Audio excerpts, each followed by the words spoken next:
Hi there, hi, good afternoon. This is Liz Davis. I am a nutritionist and I specialise in digestive health for busy women. So I help busy women fix their IBS symptoms, bloating, heartburn, um, indigestion, painful digestion, etc., and any related issues. So hormone issues are often quite closely linked into your gut health and chronic fatigue, etc., etc.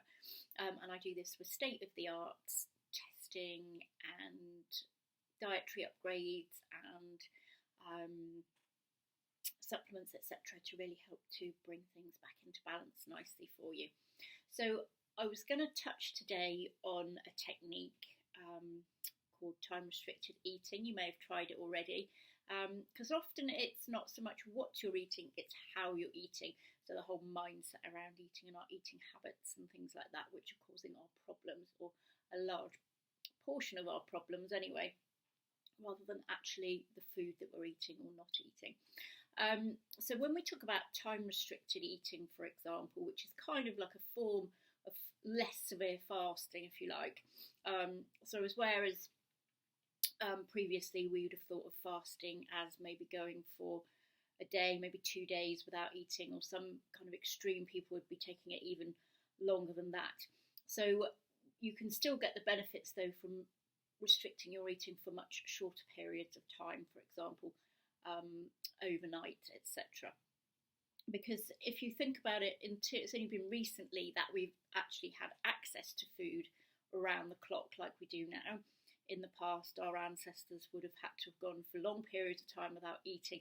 So it kind of stands to reason that's more the kind of setup that our systems are designed to flourish in, if you like. So having lots of food at one point and then maybe not quite so much for long periods of time, or maybe periods of time where we haven't had anything at all.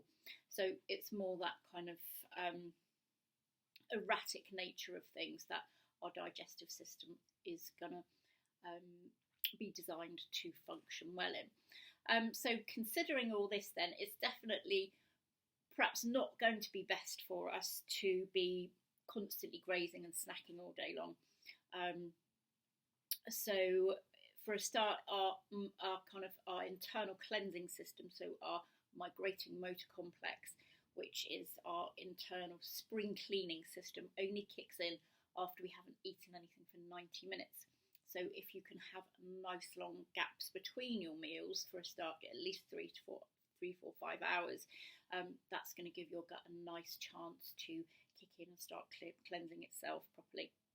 So what we often tend to see is that in situations particularly like SIBO, that kind of thing, this system isn't kicking in properly, and then it's allowing bacteria to flourish in places we don't really want it to flourish, and causing problems. So a big part of the of your kind of program to get you feeling better is going to kind of be getting that MMC kicking in properly and getting your gut clearing through nicely. So that's one thing.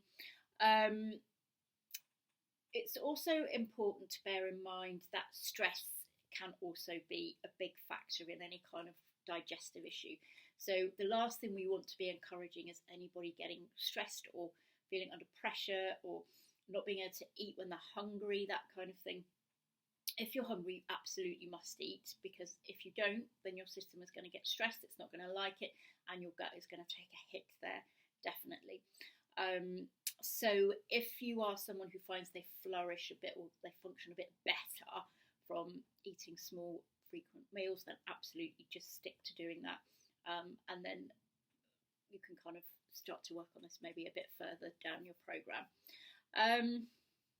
So different methods then. So the most straightforward method I would do is certainly be leaving 3, 4, 5 hours in between meals. I would avoid snacking as far as possible, and then have a lovely long break from eating altogether overnight. So you're looking at going 12 to 16 hours overnight to start with, which should be quite easy to do. So if you have your last meal, say at 6 or 7 in the evening, don't eat anything again until your breakfast time the next day, so 7, 8. If you can get it even later than that, that's even better, because there's no kind of rule that says you've got to eat your breakfast first thing in the morning. doesn't suit everybody to eat first thing in the morning, so leave that for as long as possible. You've got that lovely clear time overnight where you haven't eaten anything. Your gut's going to get in there and do some nice cleansing and rebalancing of itself, and it's going to really feel a lot better. So essentially all you're doing there is nixing that evening snacking.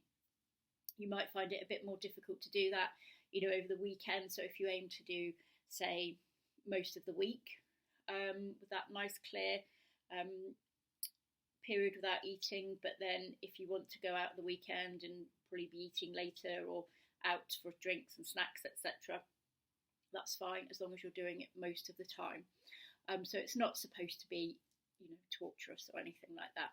So another popular method that people like is kind of along the lines of the 5-2 diet. So you eat normally for 5 days, and then on a couple of days you're restricting your calories.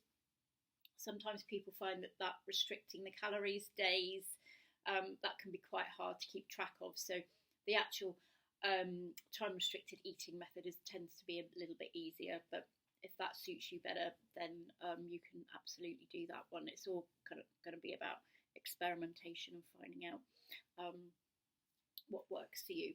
I wouldn't recommend going overboard and fasting for days on end. Of course, there are people out there who do benefit from it and who do like that kind of thing culturally or whatever.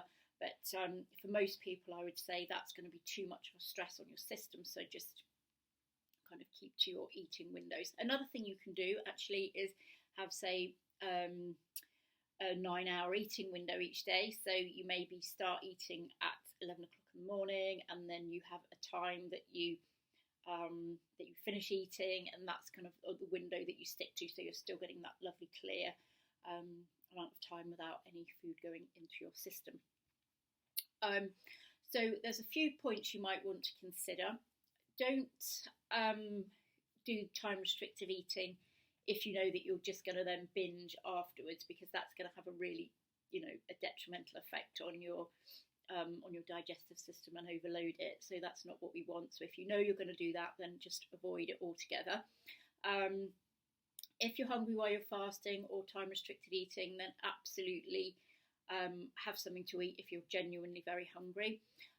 If you're someone who has a preference for small frequent meals, then stick to doing that, because nothing is ever worth stressing yourself out over. If you do this, if you can get to grips with time restricted eating, it's going to really help your gut health. It's going to boost those levels of friendly bacteria. It's going to be great for weight loss if you need to lose weight. Can help you build muscle and improve your insulin sensitivity. So there are loads and loads of benefits to doing this. So if you're not already, I would give it a try. And if you've got any other questions, let me know. I will pop a link below to book a call with me if you want to have a chat about your gut health. And there's some other freebies there as well. Okay, I'll see you next time. Bye bye.